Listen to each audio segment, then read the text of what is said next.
Me too. All right, let's do this. Guys, my name is Gibran, which can be tough for people to pronounce, but I could care less if someone mispronounces my name. Doesn't bother me. What's interesting, though, is a lot of times when I meet people and I say my name, I feel like they only hear what they're already expecting, right? Because I'll meet someone and I'll be like, hi, my name's Gibran. They'll be like, oh, nice to meet you, Muhammad. I'll be like, what? How in the world did they get my middle name? That is amazing. Are they psychic? I have no idea. No idea. I just want people to be comfortable when they meet me. I don't want them to be cautious. I don't want them to feel like they have to tippy-toe over what they're going to say next, because that's when things go wrong, right? A while ago, I was traveling. I was late for a flight. I was in line waiting to get my boarding pass. I asked the girl in front of me what time it is, right? She looked at her watch. She said 9:11. Then she looked at me.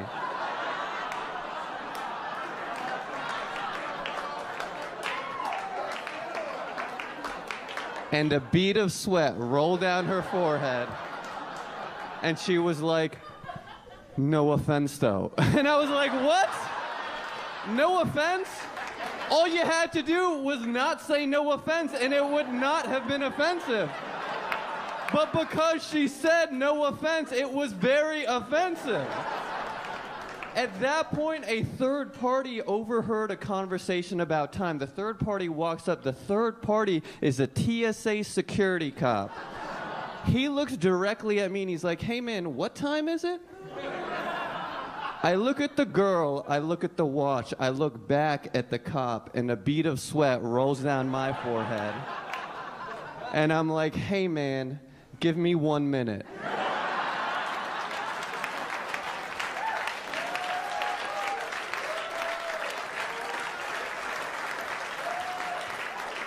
It's 9:12. It worked out, though. On the way back, on my flight back to New York, that's actually where I met my last girlfriend. We went out for a year. I was in love with her. We broke up. I was still in love with her. I saw her for the first time since we broke up, and I made a really stupid mistake by asking her how she was handling the breakup. Not a smart question. I asked her, she looked at me, and she was like, Gibran, I've never felt better. Oh! Do you feel that? Right in the jugular, which is here. I get that confused sometimes. I've never felt better. Then she flipped and she's like, Gibran, how are you handling the breakup? And at that point, I wanted to one-up her for some reason, but I didn't know how. So when she was like, Gibran, how are you handling the breakup? I was like, I'm gay. I'm gay now. I moved on completely. She was like, well, I guess this is a good time to tell you, but for the last month, I've been sleeping with your friend Chris. I was like, wow. You too? You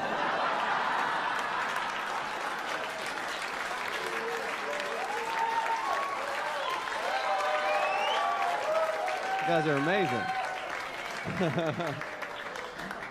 Here's the thing. This is what I realized one of the reasons why it didn't work out. I think when you're in a relationship with someone, you have to support whatever it is your loved one loves, right? I love comedy. It means a lot to me. It means the world to me. My ex wasn't on the same page as me. Like, she was trying to plan something out with me once, right? She's like, Gibran, what are you doing this day? And I'm like, oh, I actually have a show. She's like, okay, what are you doing that day? And I'm like, oh, I actually have a really big show. It's an audition for a TV show. It would really mean a lot if you came to it. You haven't been to a show in a while. She looked at me and she was like, Gibran, what if I told you I don't think you're funny?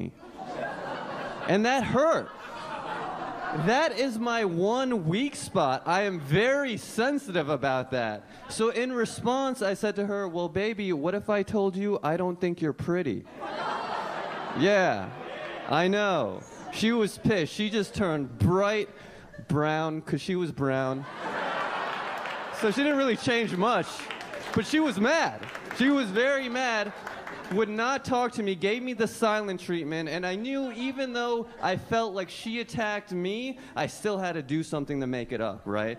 So I didn't know what to do. I ended up getting her a gift. I got her a set of very fancy makeup.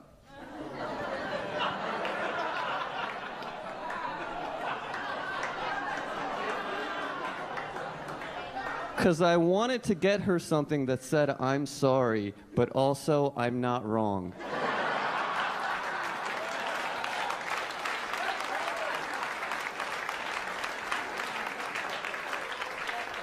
So that was cool.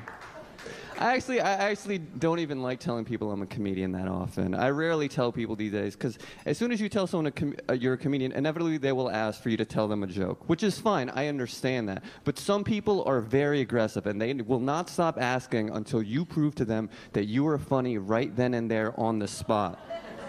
The interesting is, the more aggressive someone is, it doesn't always connect to me what they do for a living, right? Like a while ago, I'm at this dinner party, right? I asked the guy across from me what he does for a living. He told me that he worked in peach pathology. Yeah. He was like, do you know what I do? And I'm like, I don't know, man. Do you work at Trader Joe's? Is that? Are you Trader Joe? Is that? That would be cool. Like, we can barter. I don't know. He's like, no. I work with people who have peach problems. I was like, oh, a speech pathologist. He was like, yeah, you probably would have never figured it out, but when I was little, I actually had a peach impediment. I was like, wow, I would have never guessed. That is amazing. He was like, yeah, what do you do? And I'm like, actually, I'm a comedian. I'm a stand-up comedian. And that's when he flipped. He was like, oh, really? Tell me a joke. And I was like, not now, man. It's not going to make sense in this context. Another time, he's like, no. You're a comedian. Tell me a joke, funny man. And I was like, dude, it's not going to make sense right now. Another time, I promise. He's like, no, you're a comedian. I want a joke. Now make me laugh. And then he crossed his arms and said, go. I was like, God, I was like, all right, man, fine, I'll tell you a joke. Just for you, I'll tell you a joke. I was like, knock, knock, right? He was like, who there?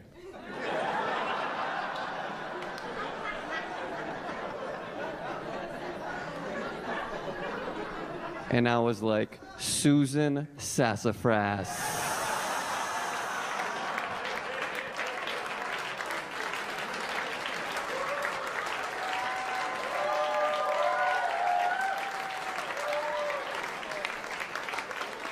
Look, I'm not that aggressive. I usually only respond when someone starts something. The only thing that I will stand up for that I'm aggressive about is armrest. I want armrest space when I sit down and there's armrest availability, right? I was at the movies a while ago. I'm sitting down out of habit. My arm is on the armrest, right? But there's another guy sitting next to me and his arm was on the armrest.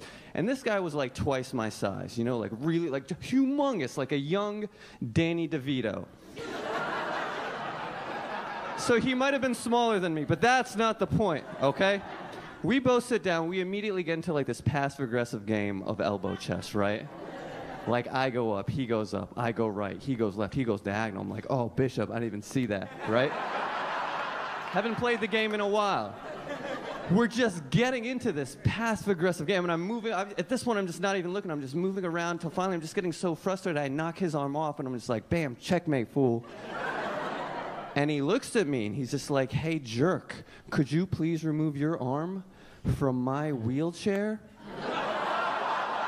I was like, oh my God. Like, dude.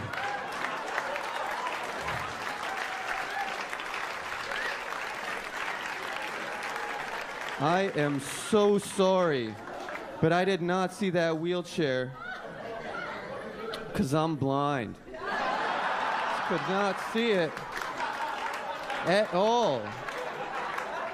He was mad. He was like, how dare you fake a disability to get out of a situation? I have had enough.